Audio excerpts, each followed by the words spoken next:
നമസ്കാരം. Middle east വാർത്തകളിലേക്ക് സ്വാഗതം. ആദ്യം നോക്കാം പ്രധാന വാർത്തകൾ.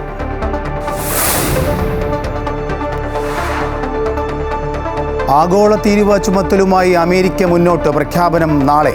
ഇന്ത്യ അടക്കമുള്ള രാജ്യങ്ങൾക്ക് മേൽ തീരുവ വരുന്നത് കയറ്റുമതിയിൽ വലിയ ആഘാതമുണ്ടാക്കുമെന്ന് വിലയിരുത്തൽ. ഓഹരി വിപണിയിൽ ഇടിവ്. സെൻസെക്സ് 1390 പോയിന്റ് താഴ്ന്നു.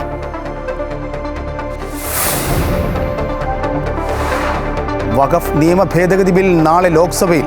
ബിൽ അവതരിപ്പിക്കുക ഉച്ചയ്ക്ക് 12 മണിക്ക്. കാര്യോപദേശക സമിതി യോഗം ബഹിഷ്കരിച്ച് പ്രതിപക്ഷം. അംഗങ്ങൾക്ക് വിപ്പ് നൽകി കോൺഗ്രസ്, JDU, TDP.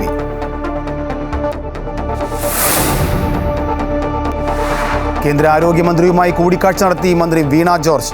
ആശമാരുടെ ഇൻസെന്റീവ് കൂട്ടുന്ന കാര്യം പരിഗണിക്കാമെന്ന് കേന്ദ്രമന്ത്രിയുടെ ഉറപ്പ്.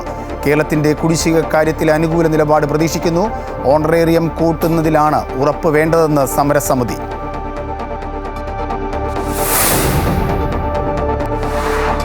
എമ്പുരാനിൽ 24 ഇടങ്ങളിൽ റീ എഡിറ്റിംഗ്. സ്ത്രീകൾക്കെതിരായ അതിക്രമ രംഗങ്ങൾ മുഴുവൻ ഒഴിവാക്കി. NIA പരാമർശം മ്യൂട്ട് ചെയ്തു. വില്ലൻ കഥാപാത്രത്തിന്റെ പേര് മാറ്റി. പുതിയ പതിപ്പിന്റെ പ്രദർശനം നാളെ മുതൽ. റീ എഡിറ്റിംഗ് കൂട്ടായ തീരുമാനമെന്ന് ആന്റണി പെരുമ്പാവൂർ. കണ്ണൂർ പാപ്പിനിശ്ശേരിയിൽ നിന്ന് എമ്പുരാന്റെ വ്യാജ പതിപ്പ് പിടികൂടി.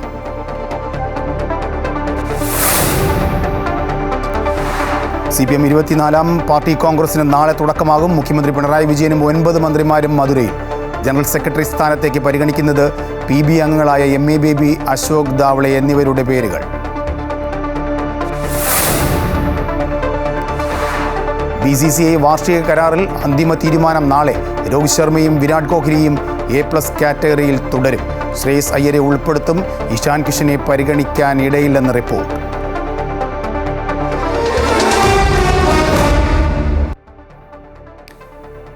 വാർത്തകൾ വിശദമായി. ലോകത്തിലെ എല്ലാ രാജ്യങ്ങൾക്കും മേൽ നികുതി ചുമത്തുന്ന അമേരിക്കയുടെ ആഗോള തീരുവ ചുമത്തലിൽ പ്രഖ്യാപനം നാളെ ഉണ്ടാകും. തീരുവ ചുമത്തലിൽ ഒരു രാജ്യങ്ങൾക്കും ഇളവ് നൽകില്ല എന്നാണ് പ്രസിഡന്റ് ഡൊണാൾഡ് ട്രംപിന്റെ നിലപാട്. തീരുവ ഒഴിവാക്കാൻ ഇന്ത്യയും അമേരിക്കയും തമ്മിൽ ചർച്ചകൾ ആരംഭിച്ചു എന്നും റിപ്പോർട്ടുകളുണ്ട്. അധികാരത്തിലെത്തിയതിന് പിന്നാലെ 15ഓളം രാജ്യങ്ങൾക്കായിരുന്നു ട്രംപ് പകരച്ചുങ്കം ഏർപ്പെടുത്താൻ തീരുമാനിച്ചിരുന്നത്. എന്നാൽ അത് മാറ്റിയാണ് ലോകത്തെ എല്ലാ രാജ്യങ്ങൾക്കും തീരുവ എന്ന തീരുമാനത്തിലേക്ക് ട്രംപ് എത്തിയത്. എല്ലാ രാജ്യങ്ങൾക്കും തീരുവ ഈടാക്കുമെന്നും എന്താണ് സംഭവിക്കുകയെന്ന് നോക്കട്ടെയെന്നുമായിരുന്നു ട്രംപ് കഴിഞ്ഞ ദിവസം നടത്തിയ വെല്ലുവിളി. ഏപ്രിൽ 2-ന് അമേരിക്കയുടെ വിമോചന ദിനമാണെന്നും ട്രംപ് പറയുന്നു. US-ൽ ഇറക്കുമതി ചെയ്യുന്ന അലൂമിനിയം, സ്റ്റീൽ, കാറുകൾ എന്നിവയ്ക്ക് അധിക തീരുവ ചുമത്തിയിട്ടുണ്ട്. ചൈനയിൽ നിന്നും ഇറക്കുമതി ചെയ്യുന്ന ഉൽപ്പന്നങ്ങളുടെ തീരുവയും ഇതിനോടകം കൂട്ടി. ഇന്ത്യ US-ൽ നിന്ന് ഇറക്കുമതി ചെയ്യുന്ന സാധനങ്ങളുടെ തീരുവ ഇതിനോടകം കുറച്ചിട്ടുണ്ട്. ആഡംബര മോട്ടോർ ബൈക്കുകൾ, ബർബൻ വിസ്കി തുടങ്ങിയവ ഇതിൽ ഉൾപ്പെടുന്നു. കൂടുതൽ ഉൽപ്പന്നങ്ങളുടെ തീരുവ കുറയ്ക്കുമെന്നും സൂചനയുണ്ട്. പകരച്ചുങ്കം ഇന്ത്യൻ കയറ്റുമതിയെ ബാധിക്കാതിരിക്കാനാണ് US ഉൽപ്പന്നങ്ങൾക്കുള്ള ഇറക്കുമതി തീരുവ കുറയ്ക്കുന്നത്. ഇന്ത്യയുടെ ഏറ്റവും വലിയ വ്യാപാര പങ്കാളി കൂടിയാണ് US. അതേസമയം US ഉൽപ്പന്നങ്ങൾക്കുമേലുള്ള തീരുവ ഇന്ത്യ ഗണ്യമായി കുറയ്ക്കാൻ പോവുകയാണെന്നറിഞ്ഞതായി ഡൊണാൾഡ് ട്രംപ് വൈറ്റ് ഹൌസിൽ പ്രതികരിച്ചു. ഇന്ത്യക്ക് പുറമെ മറ്റ് രാജ്യങ്ങളും ഇറക്കുമതി ചുങ്കം കുറയ്ക്കുമെന്നും ട്രംപ് അവകാശപ്പെട്ടു. എന്തുകൊണ്ട് ഈ രാജ്യങ്ങൾക്ക് ഇത് നേരത്തെ ചെയ്തുകൂടാ എന്നും ട്രംപ് ചോദിക്കുന്നു. അമേരിക്കൻ ഉൽപ്പന്നങ്ങൾക്ക് ഇന്ത്യ വലിയ ഇറക്കുമതി തീരുവ ഈടാക്കുന്നുവെന്നാരോപിച്ച് white house press secretary Karoline Leavitt നേരത്തെ രംഗത്തെത്തിയിരുന്നു. തീരുവയുടെ കാര്യത്തിൽ ലോക നേതാക്കൾ സമ്മിശ്ര പ്രതികരണമാണ് നടത്തുന്നത്. പ്രതികാരം ചെയ്യാൻ തയ്യാറാണെന്നാണ് യൂറോപ്യൻ യൂണിയൻ പറയുന്നത്. എടുത്തുചാടിയുള്ളൊരു പ്രതികരണത്തിനില്ലെന്ന് UK പ്രധാനമന്ത്രി കെയർ സ്റ്റാമർ പ്രതികരിച്ചു. News desk, Amrita TV. വിവാദങ്ങൾക്കിടയിൽ വഖഫ് നിയമ ഭേദഗതി ബിൽ നാളെ ലോക്സഭയിൽ അവതരിപ്പിക്കാൻ ഒരുങ്ങുകയാണ്. ഉച്ചയ്ക്ക് 12 മണിക്കാണ് ബിൽ അവതരിപ്പിക്കുക. 8 മണിക്കൂർ ചർച്ച നടക്കും. പ്രതിപക്ഷ കക്ഷികൾ എതിർപ്പുമായി ഇപ്പോഴും രംഗത്തുണ്ട്. BJP എല്ലാ MPമാർക്കും വിപ്പ് നൽകാനും തീരുമാനിച്ചിട്ടുണ്ട്. ബില്ല് പാസ്സാക്കുവാനുള്ള അംഗസംഖ്യ ഉള്ളതിനാൽ സർക്കാരിന് ആശങ്കയില്ല. ഭരണപക്ഷ നിർദ്ദേശങ്ങൾ മാത്രം ഉൾപ്പെടുത്തിയ നിയമ ഭേദഗതി ബില്ലാണ് പാർലമെന്റിലേക്ക് എത്തുന്നത്. പുതിയ രൂപത്തിൽ വരുന്ന ബില്ലിൽ 8 മണിക്കൂർ ചർച്ചയുണ്ടാകും. തുടർന്ന് പാസ്സാക്കും. അതേസമയം 12 മണിക്കൂർ ചർച്ച ചെയ്യണമെന്നും ഒപ്പം തന്നെ മണിപ്പൂർ ഉൾപ്പെടെയുള്ള വിഷയങ്ങളിൽ സഭയ്ക്കുള്ളിൽ ചർച്ച ചെയ്യണമെന്ന ആവശ്യം പ്രതിപക്ഷം മുന്നോട്ട് വെച്ചെങ്കിലും തള്ളുകയായിരുന്നു. പിന്നാലെ കാര്യോപദേശക സമിതി യോഗം പ്രതിപക്ഷം ബഹിഷ്കരിച്ചു. ബിൽ അവതരിപ്പിക്കുന്ന സാഹചര്യത്തിൽ BJP എല്ലാ MPമാർക്കും വിപ്പ് നൽകാൻ തീരുമാനിച്ചിട്ടുണ്ട്. പ്രകോപനപരമായ ഒരു മറുപടിയും ഉണ്ടാകരുതെന്നും ഭരണപക്ഷം ഇതിനോടകം നിർദ്ദേശം നൽകിയിട്ടുണ്ട്. എന്തായാലും ബില്ല് പാസ്സാക്കുവാനുള്ള അംഗസംഖ്യ ഉള്ളതിനാൽ സർക്കാരിന് ആശങ്കയില്ല. അതേസമയം NDAയിലെ പ്രധാന ഘടകകക്ഷികളായ JDUവും TDPയും ഇനിയും പരസ്യമായി നിലപാട് അറിയിച്ചിട്ടില്ല.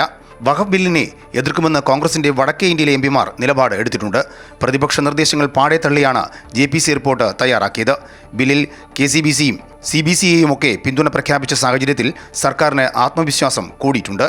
അതേസമയം ബില്ലിന് അനുകൂലമായി വോട്ട് ചെയ്യണമെന്ന KCBC ആവശ്യത്തോട് കേരളത്തിൽ നിന്നുള്ള UDF എംപിമാർ ഇതുവരെ പരസ്യമായി പ്രതികരിച്ചിട്ടില്ല. വഖഫ് ബിൽ ചർച്ചയിൽ CPM എംപിമാർ പങ്കെടുക്കില്ല. കേരളത്തിൽ നിന്നും തമിഴ്നാട്ടിൽ നിന്നുമുള്ള CPM എംപിമാർ മധുരയിൽ പാർട്ടി കോൺഗ്രസ് നടക്കുന്നതിനാൽ പങ്കെടുക്കാനാവില്ല എന്ന് അറിയിച്ചിട്ടുണ്ട്. News desk Amrita news. Waqf ഭേദഗതി ബില്ലിനെ അനുകൂലിച്ച് ദീപിക ദിനപത്രത്തിൽ മുഖപ്രസംഗം. മുൻപത്തെ ജനങ്ങളെ സഹായിക്കുമെന്ന് പറയുന്ന കേരളത്തിലെ ഭരണപക്ഷവും പ്രതിപക്ഷവും പാർലമെന്റിൽ ഇരട്ടത്താപ്പ് കാണിക്കുകയാണ്. ചില സമുദായങ്ങളുടെ വോട്ട് പരമ്പരാഗതമായി തങ്ങൾക്കുള്ളതാണെന്നും മറ്റ് ചിലരുടേത് കാലാകാലങ്ങളിൽ പരിഗണിച്ചില്ല എങ്കിൽ നഷ്ടപ്പെടുമെന്നുള്ള ധാരണയാകാം കോൺഗ്രസിനും CPMനുമെന്നും മുഖപ്രസംഗത്തിൽ വിമർശനമുണ്ട്. വഖഫ് വിഷയത്തിൽ ഇടതുവലതു മുന്നണികളുടെ നിലപാടിനെതിരെ വീണ്ടും രൂക്ഷ വിമർശനമാണ് ദീപിക പത്രത്തിന്റെ മുഖപ്രസംഗം ഉയർത്തിയിരിക്കുന്നത്. വഖഫ് പാർലമെന്റിന്റെ മതേതരത്വ പരീക്ഷ എന്ന തലക്കെട്ടോടുകൂടിയാണ് മുഖപ്രസംഗം ആരംഭിക്കുന്നത്. വഖഫ് ഭേദഗതി ബില്ലിനെ അനുകൂലിച്ചില്ലെങ്കിൽ കേരളത്തിലെ എംപിമാരുടെ മതമൗലികവാദ നിലപാട് ചരിത്രമാകും. ഭേദഗതിയെ അനുകൂലിച്ചില്ലെങ്കിൽ മതേതരത്വ തലമുറയോട് കണക്ക് പറയേണ്ടി വരും. ബില്ലിനെക്കുറിച്ച് CPMനും കോൺഗ്രസിനും ഇനിയും മനസ്സിലായിട്ടില്ലെങ്കിൽ ഒന്നും പറയാനില്ല. മുനമ്പത്തെ ജനങ്ങളെ സഹായിക്കുമെന്ന് പറയുന്ന ഭരണപക്ഷവും പ്രതിപക്ഷവും പാർലമെന്റിന്റെ ഇരട്ടത്താപ്പ് കാണിക്കുകയാണ്. മുനമ്പത്ത് ഉൾപ്പെടെ വഖഫ് തട്ടിയെടുക്കാൻ ശ്രമിക്കുന്ന ഭൂമിയൊക്കെ യഥാർത്ഥ അവകാശികൾക്ക് തിരിച്ചു കിട്ടാൻ ഭേദഗതിയിൽ വകുപ്പുണ്ടെന്ന് BJP ഉറപ്പാക്കുകയും വേണം. വഖഫ് സംരക്ഷണ വേദി ബിനാമി സംഘടനയെന്നും മുഖപ്രസംഗം ആരോപിക്കുന്നു. ചില സമുദായങ്ങളുടെ വോട്ട് പരമ്പരാഗതമായി തങ്ങൾക്കുള്ളതാണെന്നും മറ്റു ചിലരുടേത് കാലാകാലങ്ങളിൽ പരിഗണിച്ചില്ലെങ്കിൽ നഷ്ടപ്പെടും എന്നുള്ള ധാരണയാകാം കോൺഗ്രസിനും CPMനുമെന്ന വിമർശനവും മുഖപ്രസംഗത്തിലുണ്ട്. വഖഫ് ചെരുപ്പിനൊപ്പിച്ച് മതേതര ജനാധിപത്യ മൂല്യങ്ങളെ വെട്ടി മുടിപ്പിക്കരുത് എന്ന് പറഞ്ഞാണ് മുഖപ്രസംഗം അവസാനിക്കുന്നത്. വഖഫ് വിഷയത്തിൽ ഇടതുവലതു മുന്നണികൾ നിലപാട് വ്യക്തമാക്കിയില്ലെങ്കിൽ രാഷ്ട്രീയ തിരിച്ചടി നേരിടേണ്ടി വരുമെന്ന് തന്നെയാണ് ദീപിക മുഖപ്രസംഗം പറഞ്ഞു വെക്കുന്നത്. അമൃത ന്യൂസ്, കോട്ടയം. വഖഫ് ഭേദഗതി ബില്ലിന് അനുകൂലമായി എംപിമാർ വോട്ട് ചെയ്യണമെന്ന കാഞ്ഞിരപ്പള്ളി രൂപത ജാഗ്രതാ സമിതി. ബിൽ മുനമ്പം ഉൾപ്പെടെ ഇന്ത്യയുടെ വിവിധ പ്രദേശങ്ങളിൽ വഖഫ് നിയമം മൂലം സ്വത്ത് നഷ്ടപ്പെടുമെന്ന ഭീഷണിയിൽ കഴിയുന്ന മനുഷ്യർക്ക് വലിയ പ്രതീക്ഷ നൽകുന്നതാണ്. ഭരണഘടനയെ പോലും വെല്ലുവിളിക്കുന്ന നിലവിലെ വഖഫ് നിയമം പരിഷ്കരിക്കേണ്ടത് അനിവാര്യമാണ്. എല്ലാവരുടെയും വോട്ട് വാങ്ങി പാർലമെന്റിൽ എത്തിയവർ ഒരു വിഭാഗത്തിൻ്റെ മാത്രം കൂടെ നിൽക്കുന്നത് ശരിയല്ല എന്നും ജാഗ്രതാ സമിതി വ്യക്തമാക്കി. BJP സംസ്ഥാന അധ്യക്ഷൻ രാജീവ് ചന്ദ്രശേഖർ, മലങ്കര സഭാധ്യക്ഷൻ major archbishop Baselios Cleemis ബാവയെ സന്ദർശിച്ചു. ചുമതലയേറ്റ ശേഷം ആദ്യമായാണ് അദ്ദേഹത്തെ സന്ദർശിക്കുന്നതെന്നും അനുഗ്രഹം തേടിയെത്തിയതാണെന്നും രാജീവ് ചന്ദ്രശേഖർ പ്രതികരിച്ചു. പട്ടം ബിഷപ്പ് ഹൗസിലായിരുന്നു കൂടിക്കാഴ്ച. മുനമ്പത്തെ ജനങ്ങളുടെ പ്രശ്നങ്ങൾ പരിഹരിക്കുന്ന ബില്ലാണ് വഖഫ് ബില്ലെന്നും അദ്ദേഹം പറഞ്ഞു. സംസ്ഥാന പ്രസിഡന്റിൻ്റെ ചുമതല എടുത്തിട്ട് ഞാൻ ആദ്യമായിട്ടാണ് ആർച്ച് ബിഷപ്പ് ക്ലീമീസിനെ കാണാൻ വരുന്നത്. അദ്ദേഹത്തിൻ്റെ ബ്ലെസ്സിങ്സും അനുഗ്രഹവും പിന്തുണ ചോദിക്കാനാണ് ഞാൻ ഇന്ന് ഇവിടെ എത്തിയത്. വഖഫ് അമെൻമെൻറ്റ് ബിൽ ഏത് സമുദായത്തിന് എഗെയിൻസ്റ്റ് ഒരു ബില്ലല്ല. ഈ ബില്ല് നമ്മൾ മുനമ്പത്തെ ജനങ്ങളുടെ അവരുടെ വിഷമങ്ങളും പ്രശ്നങ്ങളും സോൾവ് ചെയ്യുന്ന, അതിനെ പരിഹരിക്കുന്ന ഒരു ബില്ലായിട്ടും കാണണം. അതാണ് സത്യം. സംസ്ഥാനത്തെ ആശമാരുടെ ആവശ്യങ്ങൾ കേന്ദ്ര ആരോഗ്യമന്ത്രിയെ അറിയിച്ചെന്ന് മന്ത്രി വീണ ജോർജ്. ഇൻസെൻറ്റീവ് വർദ്ധിപ്പിക്കുന്ന കാര്യം പരിഗണനയിലെന്ന് JP നദ്ദ അറിയിച്ചതായി വീണ ജോർജ് പറഞ്ഞു. കുടിശ്ശികയുടെ കാര്യം പരിഗണിക്കും. ആശാപ്രവർത്തകരുടെ പ്രശ്നമടക്കം 4 കാര്യങ്ങൾ സംസാരിച്ചതായും ആരോഗ്യമന്ത്രി വീണ ജോർജ് വ്യക്തമാക്കി. കേന്ദ്ര ആരോഗ്യമന്ത്രിയുമായുള്ള കൂടിക്കാഴ്ചയ്ക്ക് ശേഷം ഡൽഹിയിൽ പ്രതികരിക്കുകയായിരുന്നു വീണ ജോർജ്. ഇൻസെൻറ്റീവ്സ് വർദ്ധിപ്പിക്കുന്നതുൾപ്പെടെയുള്ള കാര്യങ്ങൾ, അതോടൊപ്പം ഇവരെ തൊഴിൽ നിയമങ്ങളുടെ പരിധിയിൽ വുമൻ വോളണ്ടിയർ എന്നുള്ളതാണല്ലോ സെൻട്രൽ ഗൈഡ് ലൈൻ, യൂണിയൻ ഗവൺമെന്റിന്റെ ഗൈഡ് ലൈൻ അങ്ങനെയാണ്. അപ്പോൾ അതുൾപ്പെടെയുള്ള കാര്യങ്ങൾ ബഹുമാനപ്പെട്ട മിനിസ്റ്ററോട് ഇക്കാര്യങ്ങൾ സംസാരിച്ചു. അപ്പോൾ ഇൻസെൻറ്റീവ്സ് ഉയർത്തുന്നത് സംബന്ധിച്ച കാര്യം അത് കേന്ദ്ര ഗവൺമെന്റിന്റെ പരിഗണനയിലാണ്, അത് പരിശോധിക്കുന്നുണ്ട് എന്നുള്ളതാണ് ബഹുമാനപ്പെട്ട കേന്ദ്ര ആരോഗ്യ വകുപ്പ് മന്ത്രി പറഞ്ഞത്. അതേസമയം ആശാവർക്കർമാരുടെ കാര്യത്തിൽ മന്ത്രി വീണ ജോർജ് കേന്ദ്ര ആരോഗ്യമന്ത്രി JP നദ്ദയുമായി നടത്തിയ കൂടിക്കാഴ്ചയിൽ പ്രതികരിച്ച് സമരം ചെയ്യുന്ന ആശമാർ കേരളത്തിൽ നിന്നുള്ള MPമാർ കേന്ദ്രമന്ത്രിയുമായി സംസാരിച്ച് ഇൻസെൻറ്റീവ് വർദ്ധിപ്പിക്കുന്ന കാര്യത്തിൽ തീരുമാനമായിട്ടുള്ളതാണ്. അക്കാര്യത്തിൽ സംസ്ഥാനത്തിന് നിന്നുള്ള മന്ത്രി കേന്ദ്രമന്ത്രിയുമായി ചർച്ച നടത്തേണ്ടതില്ല. ഓണറേറിയം വർദ്ധിപ്പിക്കുന്ന കാര്യത്തിൽ ചർച്ച നടത്താനാണ് സംസ്ഥാന സർക്കാർ തയ്യാറാകേണ്ടത്. ദേശീയ തലത്തിൽ INTUC ആശാവർക്കർമാരുടെ സമരത്തെ പിന്തുണയ്ക്കുന്നത് സ്വാഗതം ചെയ്യുന്നതായും ആശാ ഹെൽത്ത് വർക്കേഴ്സ് അസോസിയേഷൻ സംസ്ഥാന ജനറൽ സെക്രട്ടറി MA ബിന്ദു പ്രതികരിച്ചു. ഡൽഹിയിൽ കേന്ദ്ര ആരോഗ്യമന്ത്രിയുമായി എന്നാൽ നേരത്തെ ഉന്നയിച്ചതിനപ്പുറത്തേക്ക് ഒരു മാറ്റം അല്ലെങ്കിൽ അത്തരത്തിലുള്ള ഒരു മാറ്റം നമുക്ക് അവകാശപ്പെടാൻ കഴിയാത്ത തരത്തിലാണ് ചർച്ച കഴിഞ്ഞതിൽ നിന്നും മന്ത്രിയുടെ പ്രതികരണത്തിൽ നിന്നും മനസ്സിലാകുന്നത്. എന്താണ് നിങ്ങൾക്ക് മനസ്സിലാക്കുന്നത്? അതെ, തീർച്ചയായിട്ടും അങ്ങനെ തന്നെയാണ്. കാരണം കേരളത്തിൽ നിന്നുള്ള കേന്ദ്ര സഹമന്ത്രിയും കേരളത്തിലെ UDF MPമാരും നമ്മുടെ പന്തലിൽ വന്ന് നമ്മുടെ സമരത്തെ തുടർന്ന് അവരിവിടെ വന്ന് നമ്മളുമായി ചർച്ച ചെയ്തതിൻ്റെ അടിസ്ഥാനത്തിൽ കേന്ദ്രത്തിൽ പോയി കേന്ദ്ര ആരോഗ്യമന്ത്രിയെ കണ്ടതിൻ്റെ അടിസ്ഥാനത്തിൽ 3 ആഴ്ച മുമ്പ് പ്രഖ്യാപിച്ചാണ് കേന്ദ്ര ആരോഗ്യമന്ത്രി ആശാവർക്കർമാരുടെ ഇൻസെൻറ്റീവ് വർദ്ധിപ്പിക്കുക എന്നുള്ളത്. അതിൽ കൂടുതലായി എന്തെങ്കിലും ഒരു ഉറപ്പ് ഇപ്പം നമ്മുടെ കേരളത്തിൽ നിന്ന് പോയ മിനിസ്റ്റർ കണ്ട് സംസാരിച്ചതിൽ നിന്ന് നമുക്ക് ഇപ്പോൾ ഉറപ്പാകുന്നില്ല, മനസ്സിലാകുന്നില്ല. കാരണം അത്തരത്തിലൊരു വിഷയത്തിലുള്ള തീരുമാനമാണെങ്കിൽ പോലും സ്പെസിഫിക് ആയിട്ടുള്ള ഒരു തീരുമാനം അല്ലെങ്കിൽ എമൗണ്ടിനെ സംബന്ധിച്ച് ഉള്ള ഒരു തീരുമാനം കിട്ടേണ്ടുന്നതാണ്. അത് കിട്ടിയിട്ടില്ല.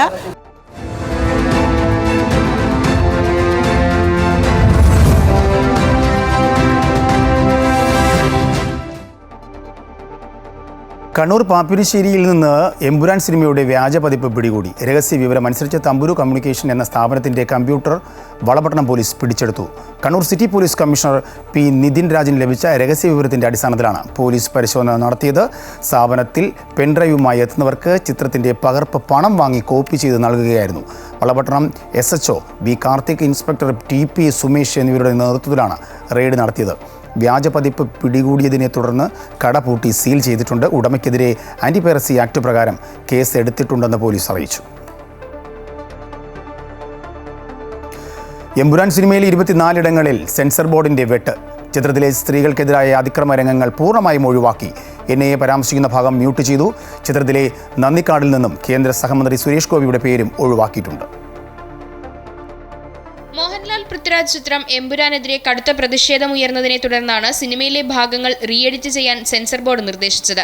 24 ഇടങ്ങളിലാണ് സെൻസർ ബോർഡ് എഡിറ്റിംഗിന് നിർദ്ദേശിച്ചത്. പ്രധാനമായും സ്ത്രീകൾക്കെതിരെയുള്ള അതിക്രമ രംഗങ്ങൾ ഒഴിവാക്കി.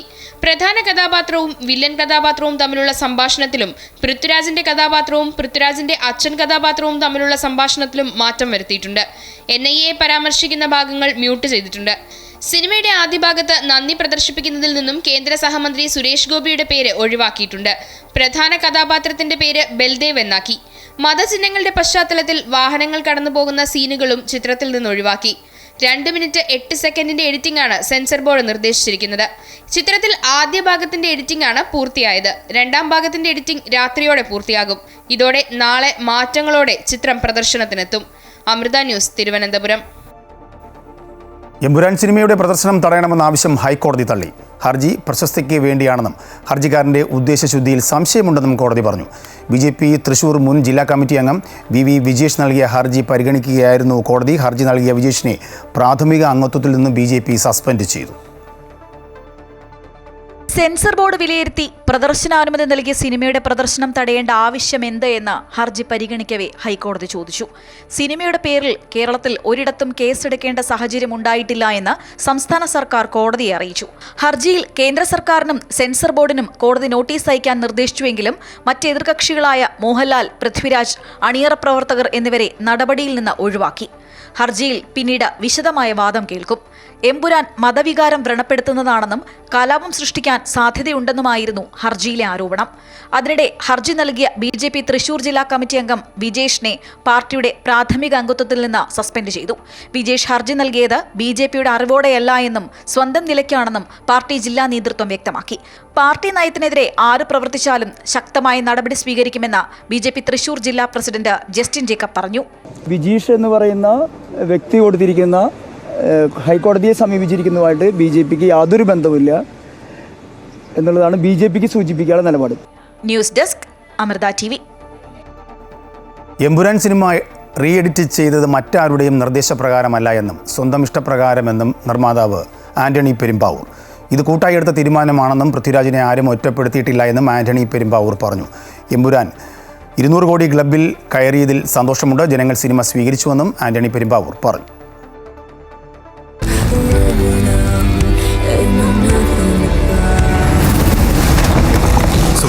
ആരാണ് ഈ സ്റ്റീഫൻ നെടുമ്പള്ളി? ഹിന്ദുക്കൾക്ക് ഇവൻ മഹിരാവണൻ, ഇസ്ലാമിൽ അവൻ ഇബലീസ്, ക്രിസ്ത്യാനികൾക്കിടയിൽ അവൻ ഒരു പേരേ ഉള്ളൂ, ലൂസിഫർ. 2 മിനിറ്റും ചുരുക്കം സെക്കൻഡുകളും മാത്രമാണ് സിനിമയിൽ നിന്ന് മാറ്റിയിരിക്കുന്നതെന്നും എമ്പുരാൻ മൂലം ഏതെങ്കിലും ആളുകൾക്ക് സങ്കടമുണ്ടായിട്ടുണ്ടെങ്കിൽ അതിനെ തിരുത്തേണ്ട ഉത്തരവാദിത്തം തങ്ങൾക്കുണ്ടെന്നും ആന്റണി പെരുമ്പാവൂർ പ്രതികരിച്ചു. അല്ല, ഇതിനകത്ത് ഭയം എന്നുള്ളതല്ല, നമ്മളൊരു സമൂഹത്തിൽ ജീവിക്കുന്നതാണല്ലോ.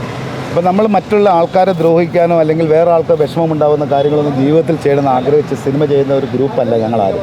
മോഹൻലാൽ സാറിന് ഈ സിനിമയുടെ കഥ അറിയാം, എനിക്കറിയാം, ഞങ്ങൾക്ക് എല്ലാവർക്കും അറിയാം. അത് അറിയില്ല എന്ന് പറയുന്നത് ഞാൻ പറഞ്ഞിട്ടില്ല, ഞങ്ങൾ ആരും പറഞ്ഞിട്ടില്ല. അല്ല, നമ്മൾ അതിനെക്കുറിച്ച് സംസാരിക്കാൻ എനിക്ക് പറ്റാത്ത കാര്യം. ഒരിക്കലും പൃഥ്വിരാജിനെ ഒറ്റപ്പെടുത്തേണ്ട കാര്യമില്ല. കാരണം ഞങ്ങൾ എത്രയോ വർഷമായിട്ട് അറിയാവുന്ന ആൾക്കാരാണ്. ഞങ്ങൾ ഒന്നിച്ചെടുത്ത തീരുമാനമാണ് ഈ സിനിമ നിർമ്മിക്കണമെന്നും ഈ സിനിമ വരണമെന്നും ഈ സിനിമയിൽ ഇപ്പോൾ ഉണ്ടായിരിക്കുന്ന ഈ വിവാദങ്ങൾ ഉണ്ടാകാൻ പാടില്ല എന്നും വിശ്വസിച്ച് പൃഥ്വിരാജ് ഉൾപ്പെടുന്ന ആൾക്കാർ ജീവിക്കുന്ന ഈ സമൂഹത്തിൽ ജീവിക്കുന്നതല്ലേ.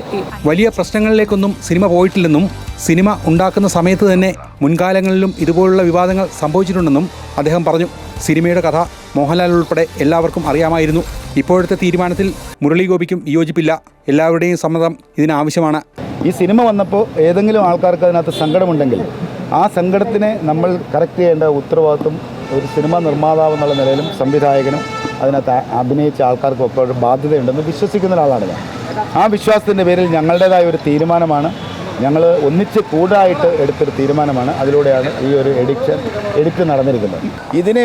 ഇതൊരു വിവാദം എന്ന് പറയുന്നതിനകത്തേക്ക് പോകേണ്ട കാര്യമില്ല. ഇത് കേരളത്തിലെ, ഇന്ത്യയിലെ, വേൾഡ് വൈഡ് മൊത്തം ജനങ്ങളും ഈ സിനിമ വളരെയധികം സന്തോഷത്തോടെ സ്വീകരിച്ചിരിക്കുന്നു.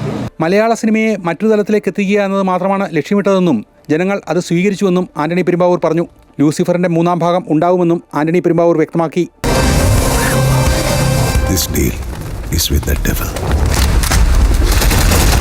അമൃത ന്യൂസ്, കൊച്ചി. മക്കയിലെ പ്രവാസി മലയാളി സമൂഹത്തിൻ്റെ പെരുന്നാൾ ഒത്തുചേരലിൻ്റെ വേദി കൂടിയായി മാറി. ചടങ്ങിൽ വിവിധ കലാപരിപാടികൾ നടന്നു. ഈസൽ മക്ക മർഹബ ഈദ് എന്ന പേരിൽ സംഘടിപ്പിച്ച പരിപാടിയിൽ കുടുംബിനികൾക്ക് വേണ്ടി പായസ മേക്കിംഗ് മത്സരം സംഘടിപ്പിച്ചിരുന്നു. ഹുസൈനിയിലെ സഹ്വാൻ ഓഡിറ്റോറിയത്തിലായിരുന്നു പരിപാടികൾ നടന്നത്.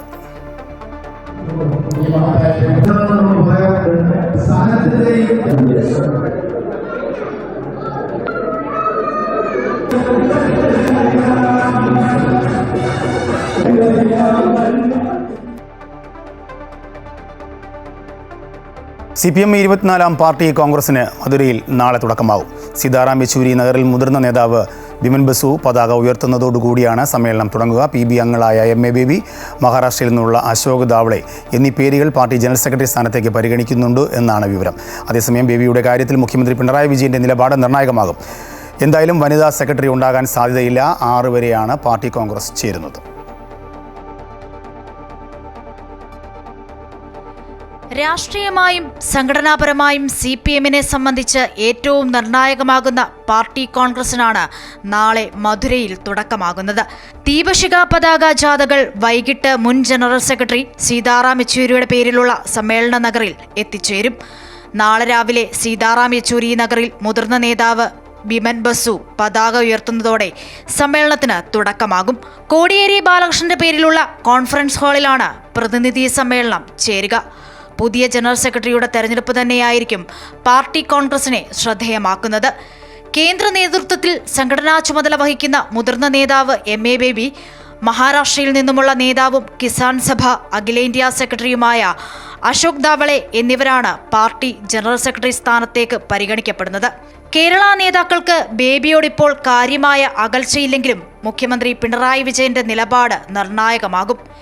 EMS-ന് ശേഷം ഒരു സെക്രട്ടറി എന്നതാണ് കേരള ഘടകം ലക്ഷ്യമിടുന്നത്.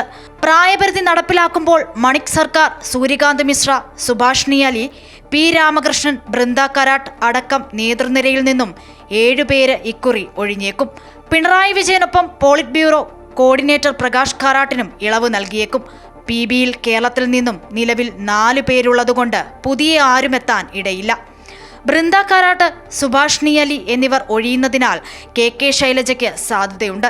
കേന്ദ്ര കമ്മിറ്റിയിലേക്ക് AIKS general secretary Biju Krishnan, U Vasuki, Mariam Dhawale, Sujan Chakraborty, Jitendra Chaudhary എന്നിവർ എത്തിയേക്കും. AK ബാലൻ, PK ശ്രീമതി, കോടിയേരി ബാലകൃഷ്ണൻ എന്നിവർക്ക് പകരമായി കേരളത്തിൽ നിന്നും മുഹമ്മദ് റിയാസ്, PK ബിജു, TP രാമകൃഷ്ണൻ അടക്കമുള്ളവരും പരിഗണിക്കപ്പെടുന്നുണ്ട്. അമൃത ന്യൂസ്, മധുര. ഉത്തരക്കടലാസുകളിൽ നഷ്ടപ്പെട്ട MBA പരീക്ഷ നടത്തിപ്പിൽ വീഴ്ച സംബന്ധിച്ച് കേരള സർവകലാശാല ഏപ്രിൽ 7-ന് പുനഃപരീക്ഷ നടത്തും. ആദ്യം നിശ്ചയിച്ച ദിവസം പരീക്ഷ എഴുതാൻ സാധിക്കാത്തവർക്ക് 22-ന് പരീക്ഷ എഴുതാം. വീഴ്ച വരുത്തിയ അധ്യാപകനെതിരെയും സർവകലാശാല ജീവനക്കാർക്കെതിരെയും നടപടി സ്വീകരിക്കുമെന്ന് കേരള സർവകലാശാല വൈസ് ചാൻസലർ അറിയിച്ചു. കേരള സർവകലാശാലയ്ക്ക് കീഴിലെ വിവിധ കോളേജിലെ 71 MBA വിദ്യാർത്ഥികളുടെ ഉത്തരക്കടലാസ് നഷ്ടപ്പെട്ട സംഭവത്തിൽ വൈസ് ചാൻസലറുടെ നേതൃത്വത്തിൽ ഇന്ന് ഉന്നതതല യോഗം ചേർന്നിരുന്നു. യോഗത്തിൽ നഷ്ടപ്പെട്ട പേപ്പറിൽ ശരാശരി മാർക്ക് നൽകണമെന്ന വിദ്യാർത്ഥികളുടെ വാദം സർവകലാശാല അധികൃതർ പൂർണ്ണമായും തള്ളി. പകരം ഏപ്രിൽ 7-ന് പുനഃപരീക്ഷ പ്രഖ്യാപിച്ചു. അന്നേ ദിവസം പരീക്ഷയ്ക്ക് ഹാജരാകാത്തവർക്ക് ഏപ്രിൽ 22-ന് അവസരം നൽകും. പരീക്ഷ പൂർത്തിയായി 3 ദിവസത്തിനകം ക്യാമ്പിൽ തന്നെ മൂല്യനിർണ്ണയം നടത്തും. ഉത്തരക്കടലാസ് നഷ്ടപ്പെട്ട അധ്യാപകനെ ആഭ്യന്തര അന്വേഷണത്തിന് ശേഷം പരീക്ഷ നടത്തിപ്പുകളിൽ നിന്ന് പൂർണ്ണമായും ഡീബാർ ചെയ്യാനാണ് തീരുമാനം. പരീക്ഷാ കൺട്രോളർ കൈമാറുന്ന റിപ്പോർട്ടിന്റെ അടിസ്ഥാനത്തിൽ വീഴ്ച വരുത്തിയ ജീവനക്കാർക്കെതിരെ നടപടി സ്വീകരിക്കുമെന്നും വൈസ് ചാൻസലർ പറഞ്ഞു.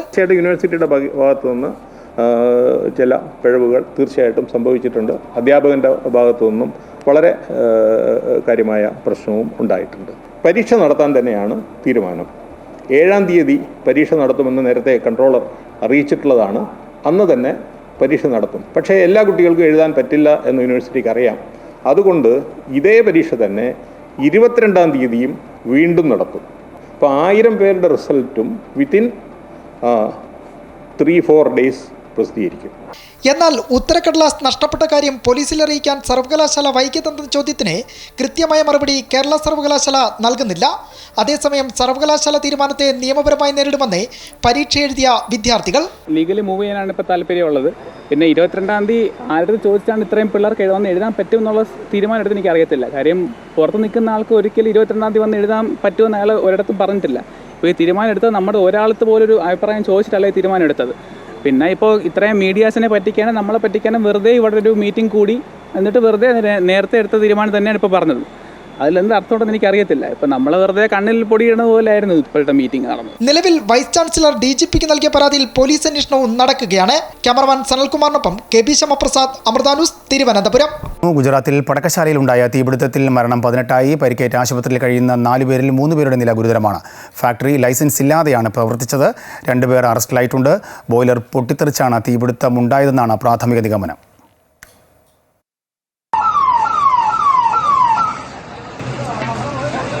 ഗുജറാത്തിലെ ബനസ്കന്ത ജില്ലയിൽ ദിസയിലുള്ള പടക്ക നിർമ്മാണശാലയിൽ ഇന്ന് രാവിലെയാണ് പൊട്ടിത്തെറിയുണ്ടായത്. തീപിടുത്തത്തിന് പിന്നാലെ തുടർ സ്ഫോടനങ്ങളുണ്ടായി. ഫയർഫോഴ്സും പോലീസും നാട്ടുകാരും ചേർന്ന് രക്ഷാപ്രവർത്തനം തുടങ്ങിയെങ്കിലും പൊട്ടിത്തെറിയിൽ ഫാക്ടറിയുടെ സ്ലാബ് തകർന്നു വീണത് ദുരന്തത്തിന്റെ ആഘാതം കൂട്ടി. സ്ലാബിനടിയിൽ കുടുങ്ങിയവരാണ് മരിച്ചവരിലധികവും. മരിച്ചവരെല്ലാം മധ്യപ്രദേശ് സ്വദേശികളാണ്. പടക്ക നിർമ്മാണശാല അനധികൃതമായാണ് പ്രവർത്തിച്ചതെന്ന് ജില്ലാ ഭരണകൂടം കണ്ടെത്തി. यहाँ तक जैसे सुबह पुलिस को पता चला था, पुलिस ने तुरंत ही राहत की कामगिरी स्टार्ट कर दी थी लोकल एडमिनिस्ट्रेशन के साथ मिलकर, और हम लोगों ने यहाँ पर जो सीन ऑफ क्राइम को भी प्रोटेक्ट कर दिया था. अभी तक यहाँ पे मलबा हटाते हुए हम लोगों को तकरीबन 18 लोगों की डेथ हुई है. പടക്കം സൂക്ഷിക്കാനുള്ള അനുമതി മാത്രമായിരുന്നു ഉണ്ടായിരുന്നത്. ഇതോടെ ഉടമയെയും മാനേജറെയും അറസ്റ്റ് ചെയ്തു. മരിച്ചവരുടെ കുടുംബാംഗങ്ങൾക്ക് 4 ലക്ഷം രൂപയും പരിക്കേറ്റവർക്ക് 50,000 രൂപയും ഗുജറാത്ത് സർക്കാർ ധനസഹായം പ്രഖ്യാപിച്ചു. News desk, Amrita TV. നികുതി വിഷയത്തിൽ ട്രംപിന്റെ പ്രഖ്യാപനം വരാനിരിക്കെ കനത്ത തിരിച്ചടി നേരിട്ട് ഓഹരി വിപണി. സെൻസസ് 1390 പോയിന്റ് താഴ്ന്നു.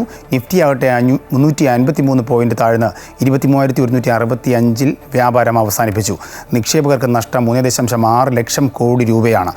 BSEയിൽ ലിസ്റ്റ് ചെയ്ത കമ്പനികളുടെ മൊത്തം വിപണി മൂല്യം 409.44 ലക്ഷം കോടിയായി താഴ്ന്നു.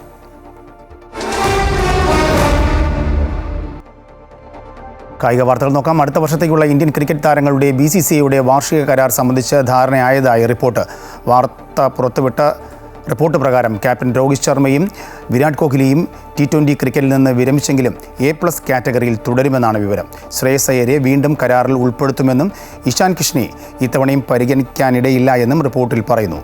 അക്സർ പട്ടേലിന് കരാറിൽ പ്രൊമോഷൻ ലഭിക്കും. ഇതുവരെ കരാർ ലഭിക്കാത്ത വരുൺ ചക്രവർത്തിക്കും നിതീഷ് കുമാർ റെഡ്ഡിക്കും അഭിഷേക് ശർമ്മയ്ക്കും BCCI കരാർ ലഭിക്കും. നാളെയാണ് കരാർ സംബന്ധിച്ച അന്തിമ തീരുമാനമുണ്ടാകുക. ഇതോടുകൂടി ഈ വാർത്താ ബുള്ളറ്റിൻ പൂർണ്ണമാകുന്നു. കൂടുതൽ വാർത്തയ്ക്കായി അമൃത ന്യൂസ് യൂട്യൂബ് കാണുക.